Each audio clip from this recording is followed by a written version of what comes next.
Hi. I'm guided to talk about negative self-talk tonight. Actually, self-talk in general. Because the flip of that is positive self-talk, right? I, for one, am wired sometimes to be negative about myself or the world in general. My old programming, my old default programming, conditioning is wired to be afraid of everything, to see things through the lens of trauma and grief and suffering. And so I say things like, I'm exhausted and, why is life so hard, like for good people? And when is it my turn? And blah, blah, blah. And when you are in that mindset, you see more of it, and again, I preach no spiritual bypassing or toxic positivity, right? Feel it all. We're human. That's what we're here for, to feel everything and to move through it and to learn from it and grow, but don't sit in it. And I just gave this advice to a friend, like, instead of I'm exhausted, well, okay, that might be true. Acknowledge it. I'm tired. Okay. And then flip it and move out of it to something like, I'm tired, but you know what?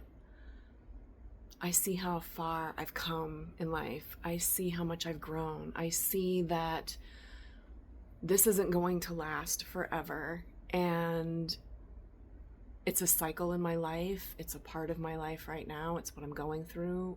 But just like everything else, it's cycles and it's not going to last. And I will move through it and I will get through it. And it's propelling me forward to something better, to something happier, more joyful, more productive. And I'm excited about that. So see, by the time from the beginning to the end, you go from the negative to the positive, the I'm tired to I'm excited. And it takes seconds, but it takes practice. It's not easy work. But if you do it mindfully and catch yourself when you talk negatively about other people or circumstances or yourself, like, oh, I'm such an idiot, why did I do that? Say, no, you're good. Like, people make mistakes, and what did we learn from it? Like, if we don't make the mistake in the first place, we don't know how to move on from it, or we don't experience moving on from it. You don't know what you don't know until you know it, right? I'm going to pull a couple cards actually while we're doing this. So yeah, negative self-talk. The world is hard right now for everybody. Nobody's alone in it. That's actually kind of comforting in itself and kind of proves my point, is that yes, you can sit in the fact, I feel alone, I feel lonely. I know many of us do.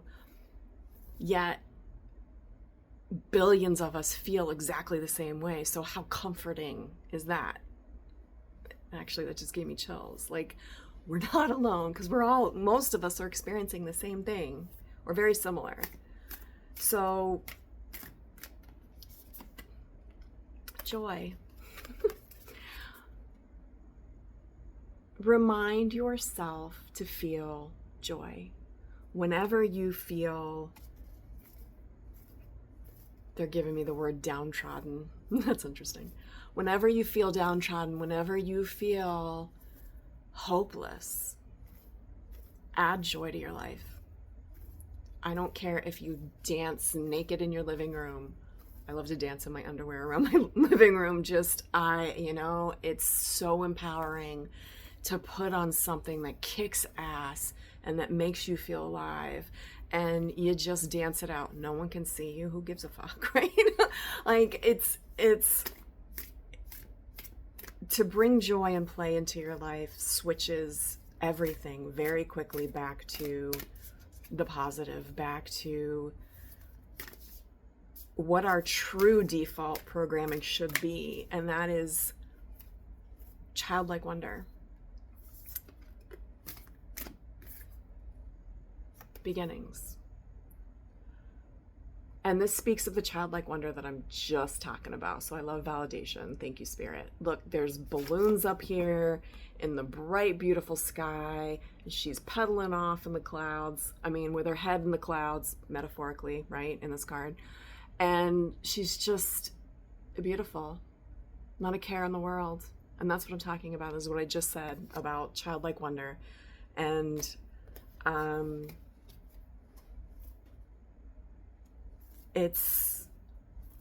it can be the difference between a good day and a bad day, a difficult day, challenging day, to feelings of being productive. And you know, there's some days lately that I don't do much but feed myself a healthy meal or two and make sure my kids, my cats, eat healthy as well. And chill. There are days when that's it, because that's all I have, because this work it takes a lot out of you when you're an empath and you feel everything and you know a lot of things when you're claircognizant, and it's a lot of energy flowing around lately. In the dream state, I do work when I'm dreaming. I go and spread love and heal things, and there's a lot to this path that I'm on, and it's beautiful, but it takes a lot out of you. So on those days where I don't feel productive and I feel like a loser sometimes, like I feel like I failed, or I don't say those words to myself, but that's kind of the feeling that I get, like I should have done more. I always flip it to, you did your best today. Like, there are days when it's important to give yourself time to rest, because integration is just as important as productivity. The feminine energy of being is just as important as the masculine energy of doing. You have to have balance, or you're going to, if you're constantly going, doing, you burn yourself out. If you're constantly just being and sitting around, nothing moves forward and your dreams don't come true. So balance is important.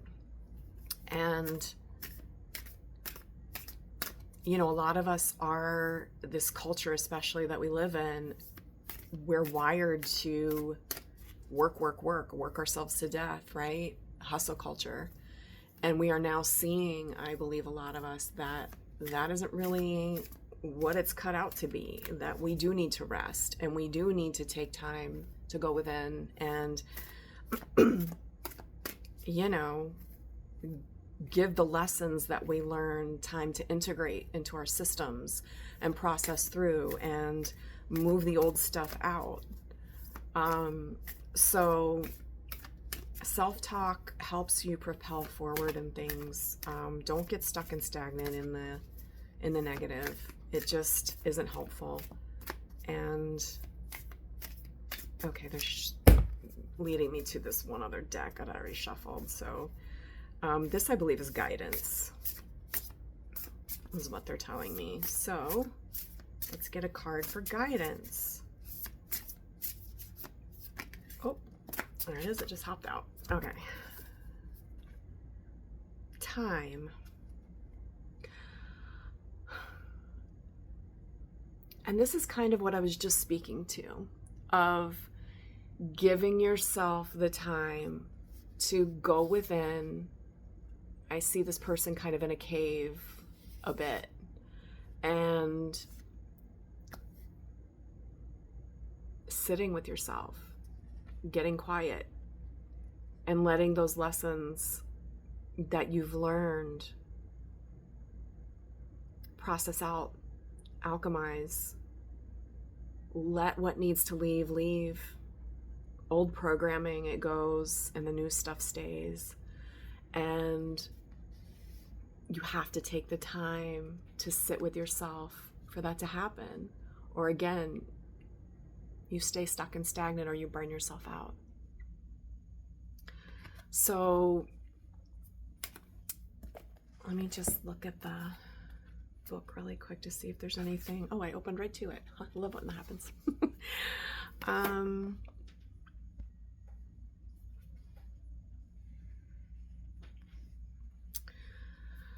just guided to read the inner child part. Recall your earliest childhood memory. Notice where you were, who was there, and what was happening. Now imagine a silver thread in front of you that can lead you into the past. Walk over to the thread, hold on to it, journeying in time towards the past, trusting you will be guided to revisit this first childhood memory. Once you arrive, observe the scene from the perspective of your adult self. How do you feel towards this younger part of you, and what is happening to them? What does your inner child need? If you feel urged to step into the scene and offer support to your younger self, please do so. You might hold your younger self as you speak to another adult in the room. You might offer soothing words or sounds, or just the safety of your presence. Observe the interaction between your adult self and your inner child. What do you notice as you bring the tenderness and knowledge of your adult self to this moment? Does your inner child trust you? Say to your younger self, all is well, I am here now and I will stay with you. Ask your inner child if they'd like to leave this place and come with you to the present. And that kind of speaks to what I was talking about old programming and conditioning from when you were a kid. This will help you to reprogram it. It's another tool to help you sit with yourself. It's more of an inner child tool than just a regular tool, I guess. But it's this specifically